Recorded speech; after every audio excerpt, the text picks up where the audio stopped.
Have you ever done something and it didn't feel real? What do you mean? Like you accomplish something and then you look up and you're like, wait, how did that just happen? Did I just do that? Did I just pull that off? Do you have an example? Like, yes. Okay. So for example, the first time I ever landed a backflip on my own, the first time. Wait, you do backflips? I used to. Oh. I can do them on the trampoline now, but it's been a long time, my friend. I remember when I practiced so hard and I would keep falling and landing on my knees and landing on my back and whatever. And the first time I landed it, I just looked up and I was like, was that me? Did I just do that? I was almost in disbelief. I was so shocked. Nope, I've never done a backflip. You've never? That's not what this I'm doesn't asking. apply to me. Next podcast. Next podcast. Goodbye. No, but basically we're going to talk about what it feels like if you put yourself in a mindset of like, I can do this, and how good it's going to feel when you look up and you're like, did I just do that? Because I thought I was going to fail. Hands down, I thought I was going to land like on my knees in that backflip, and I landed on my feet. How in the world did I do that? But I don't want to do a backflip. Like I said, not the podcast for you then, my guy. I'm just kidding. We'll talk about more things than just backflips. That is just my one example. Got it. So, let's go. Welcome to the Let's Quit podcast. Quitting is not always a bad thing. If you have the right mindset, quitting can be the most powerful tool you have on your journey to success. It's certainly been helpful for us. Whether it's flying through hurricanes, building our businesses, or just trying to get to bed on time, we're always trying to level up and improve our lives. This is the show where we share the lessons, experiences, and friends that have helped us live this incredible life. So let's quit the bad and grow the good together.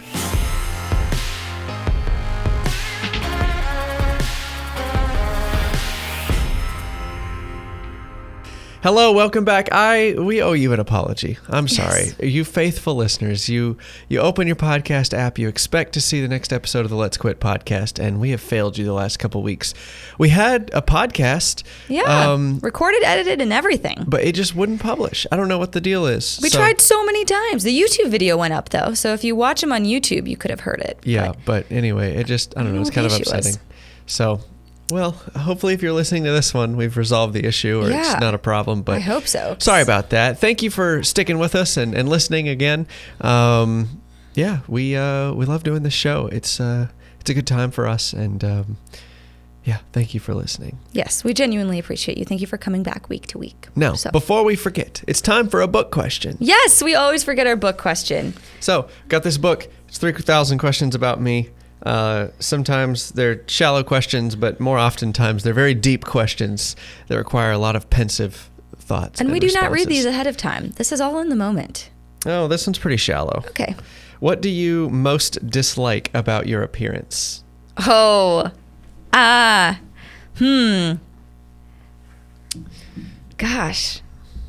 What?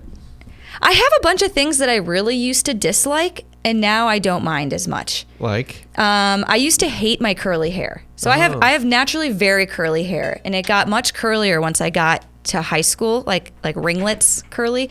And I used to hate that because in the early 2000s, the trend was to have like straight hair for girls, which is like a death sentence on curly hair because that means you're flat ironing it every day, which is naturally what I did in middle school and high school because I hated it. And now I'm like, why did I do that? I actually really like it, and I just have fun with my curls now. And I just view it as an opportunity to have multiple different hair options. I can have it curly, I can have it straight, I can have it wavy. I'm just blessed that I can have so many options. Yeah. I hate how pasty white I am. Yeah, that's one of mine too. I can get tan. I know y'all don't believe me, but I can get tan. I just don't keep it for very long. When I was a lifeguard in the summers, in high school, like I would get really dark, but then after the first 2 weeks of school, like I'd have a farmer's tan again, and like I just couldn't hold it. And it's the same thing now. So anyway, I'm doomed to be pasty forever. Yeah, probably. Unless we move somewhere like where we're always outside. If we move to the tropics one day or something. I don't know. Yeah. I'm also self-conscious about my nose. Yeah. So we'll probably never point this out on YouTube because once I tell you, you can't unsee it. But my nose shoots off to the left and it's crooked. It doesn't bother me. And it's not like obvious until you tell people. Right. Like obviously I know because it doesn't really bother me. It's just one of those things that like I can't really do nothing about it. Nope. So there's no point in wasting time being upset about it. Nope. But I just wish I could breathe better. That I might get surgery for one of these days. Yeah. Because deviated septum and stuff and other nerdy things. Anyway, moving on. let's get into our weekly update. What have we been up to this last week? Well, like we said, last week's podcast was a bust, so we really need to do 2 weeks worth of updating. I know. I don't even remember what happened 2 weeks ago. Gosh.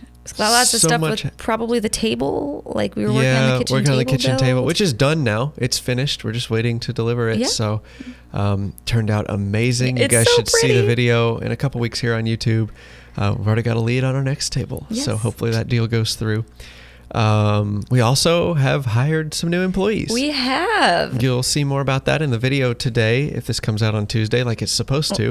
Hopefully. But yeah, we've hired 2 new employees, 2 new salespeople, and one of them is going to also work over here on the media side of the house to help us push out more content. So really excited about that. They're amazing people.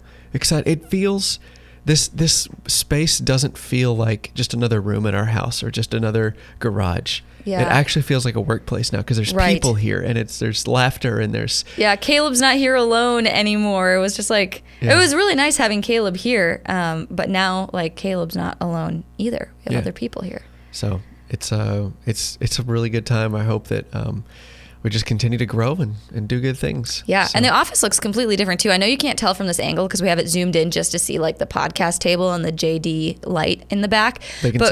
But we've moved around the bookshelves. There's more desks in here. There's more stuff on the walls. Even the Samara office is really starting to, build itself out. It looks really nice. Yeah.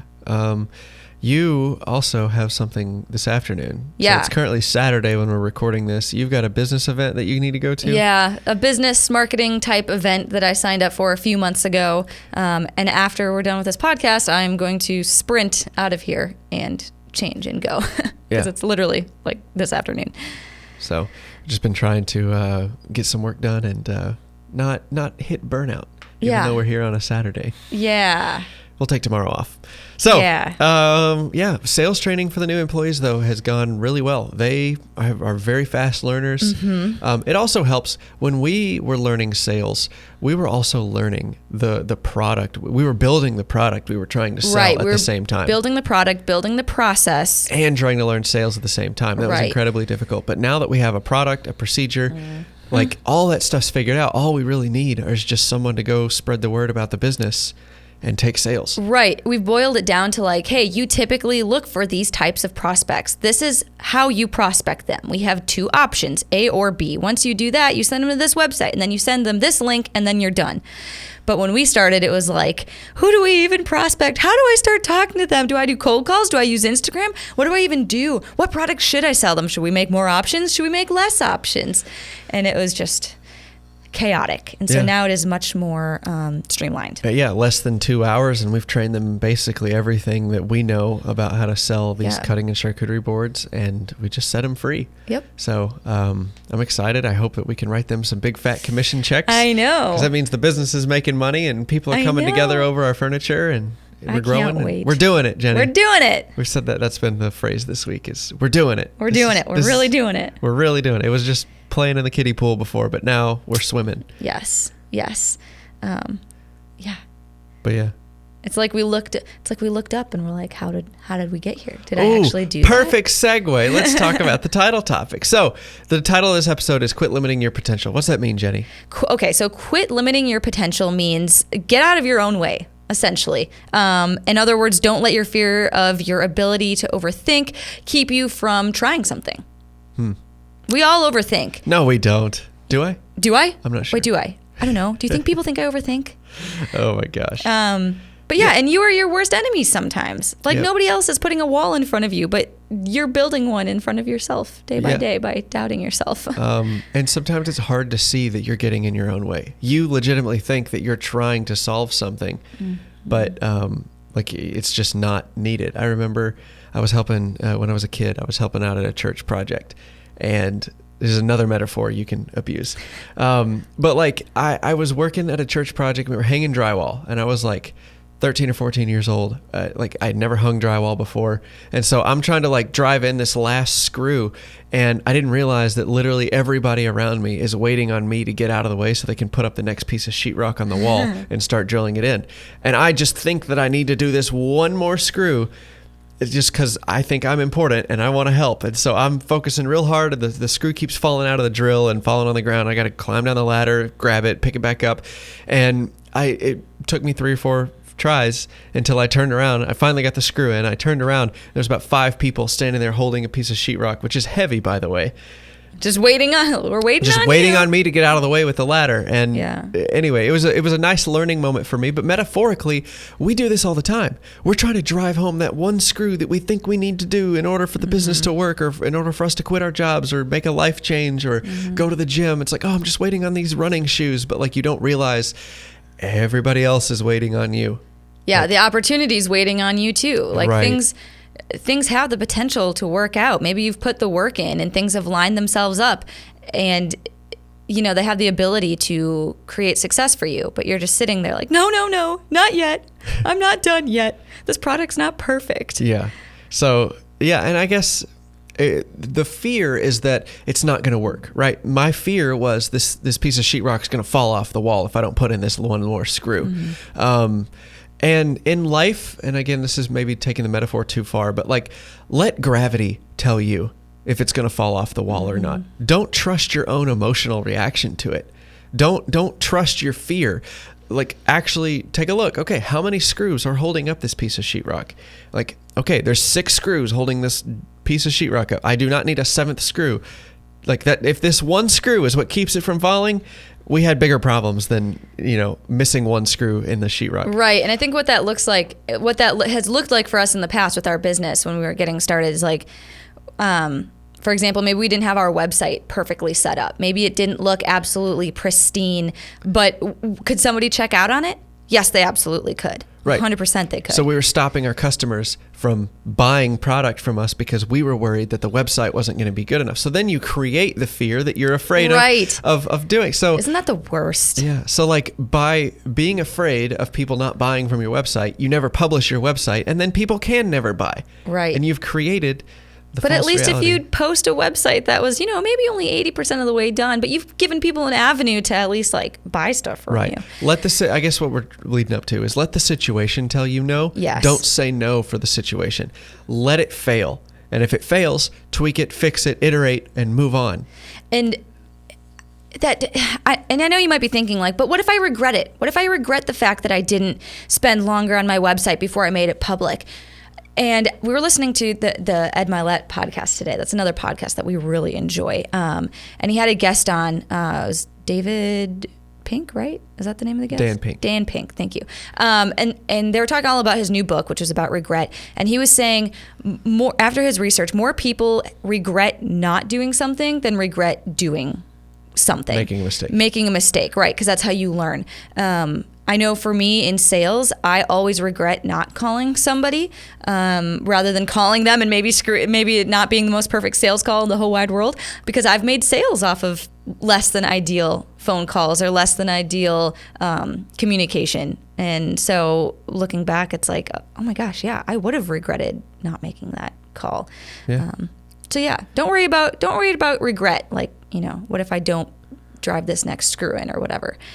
Well, it's not worrying about that regret. It's let's iterate. Let's test it. Let's try it. I think the last thing I want to do is like be one of those people that like critiques the school system. But I think a lot about how our kids learn in school and how we learn in school really fosters a bad mental model of how life works. Let me qualify what I just said. So I think that you're graded on your average. Your grade point average over the entire period of you learning new information.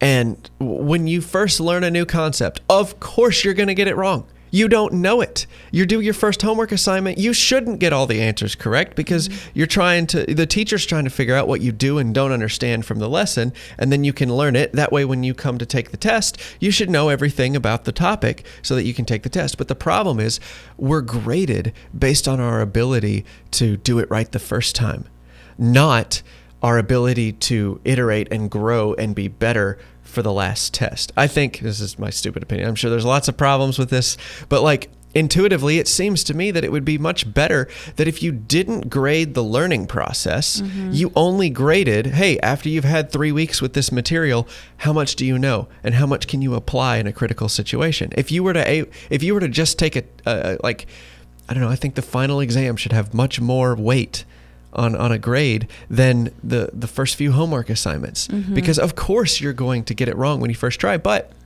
in the way that the grade school system is set up now, like, you have to have a 4.0. You have to do well on your first crack at every single assignment, even if it's new information. But that's not how the real world works. No. The real world rewards you for failing fast. Yep. You want to build a business? Fail first and fail fast. Fail hard and make a tweak. Do it again. Hey, was it a little bit better this time? Yeah. Yes. Okay, great. I'm in the right direction. And then you keep making tweaks and failing until finally you get to a point to you've got a system that is impenetrable. And that's what the real world rewards you with. But in the school system of thinking you have to, you can't, don't turn in an assignment unless you know you're going to get everything right, that's absolutely bonkers. Yeah. Like, the world rewards people who turn in half-finished assignments because they're going to get better feedback from that and then tweak and move faster. Yep. You're going to get beat by the people who are willing to fail. Yes, that is the biggest if you were to thing. do it right the first time. Absolutely. Anyway, I need to take all of this as advice for myself. Yeah, same. Same. Yeah. And I mean, really, it's just the fear. That's what really keeps us from moving forward. Yeah. I don't know. For me and Jennie, the fear of failure is such a huge thing. It's not even that I'm afraid of failing. It's that I just want to do it right. Yeah. Like, not that I don't want to look stupid. I'm more than willing to look stupid most of the time. But like, I do just get scared. I'm like, no, I want to do a good job. For myself or for the people around me that are working on it with me. Like, I just want to do a good job for myself. Or like, for I'm them. willing to put in the work to do it right the first time. I really will. I'll sit down and take 3 weeks and, And that's a great short-term strategy, but that's a really terrible long-term growth strategy. So that's why one of our personal values is fear is not a reason. Yep. Fear is not a reason. It's part of the equation. It's definitely real. Fears are real. I'm not trying to dismiss emotions, but like, understand that it's got a place, and it's a very powerful tool to give you energy. It's designed to keep us safe. Like, fear is designed to keep us safe, but sometimes what we feel is safe, or being that safe, could actually be dangerous. Ooh, talk about that. Okay. If you're too safe. Yes. Like, if you're too safe in business, somebody's going to come take your idea from you and do it first and do it better. If you don't fail, if you don't do things you're scared of along the way and take risks and do things that worry you, somebody else is just going to come along who doesn't have that fear and it's like, oh, no, that doesn't really bother me, so I'm going to do this before you. Yeah. Let's get real personal. So, like, hurricane evacuations.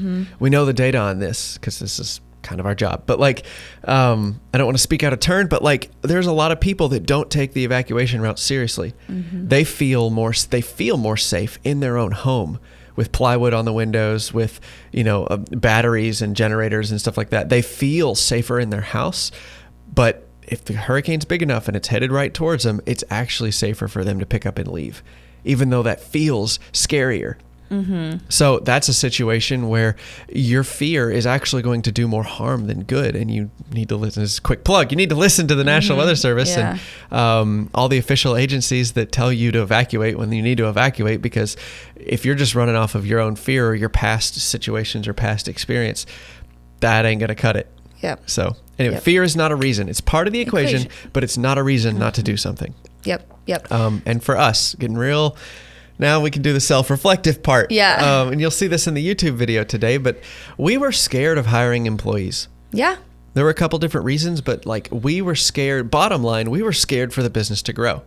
We have been holding our businesses back dramatically, both the media business with social media content and the woodworking business with selling furniture. We have been making ourselves the bottleneck for over a year, I would say. Yep. And we've been just terrified to hire people. It is way too much work for two people. Like, I'll admit it, that the two businesses, to do everything right and do a good job, is way too much for two people. And we have painted ourselves into a corner of burnout. Basically, we have taken on so many responsibilities that if we keep up with all of them, we will get burned out. It's happening now on a month or bi-monthly basis. And I know it feels safer for us to keep everything like close to our chest and know I'll run both businesses and I can do it and I'll do all the social media and the editing and it's like, it just feels safer that way. But it's really not when you experience burnout every 2 weeks. So it's scary to hand it off to employees. It's scary to be on the hook for their paychecks and making payroll every month. But it's even scarier to watch this whole thing go up in flames because we definitely won't have the money for payroll if we continue to be the only ones trying to do things. Right. So at some point you just have to take the leap and understand the upside. You just have to trust that the system we built is going to be okay, even if it trips and falls. Like, we need to sort of look like good parents on our business and just say, look, we raised it. We did everything that we could. We gave it every opportunity to grow and strengthen itself. And now it's time for it to go off to college and try and fail on its own. And we'll always be there to help support it. And of course, we're still going to guide it and mentor it and be friends with it. But we really need to just sort of let it do its thing. And if it fails, it fails. It's going to grow. And it's going to be stronger from that on the back end. Absolutely. So maybe we just, if we hire a new editor, and like, obviously Caleb hasn't had this happen yet, but like, if Caleb for some reason doesn't ever get a video out one week and the business fails, quote unquote, like, let it happen. We'll get to the bottom of it. We'll figure out why the video didn't get published, and we'll be better next time. Yep. But if I'm constantly stepping in and saving the day, first of all, that's not doing anything good for my ego. Yeah. It's growing too much. And then on the other end, I'm not giving Caleb the ability to learn and grow from that. So same thing with your sales. Like, you need to get out of the way of the sales department and just let Caitlin and Kobe make some sales. Yep. Make some bad sales calls. Get their hands dirty. Yeah. Get a bad client. And it really helped. And it's really helped because I've had so many bad sales calls. I've had plenty that failed. So like, I definitely... And that's what helped me grow. So I definitely don't want to be the person who's like, oh, you had a bad sales call, or what are you going to say to that person? How are you going to come back to that person? Because I'm like, nope, that would not have helped me. I would not have grown if somebody stepped in to save me every single time. And so it's like, I don't even want to step in. Like, I just want the experience to happen because I know that's the best way. That's what was so hard of me watching you do sales. Okay, so first off, sales is very easy to backseat drive.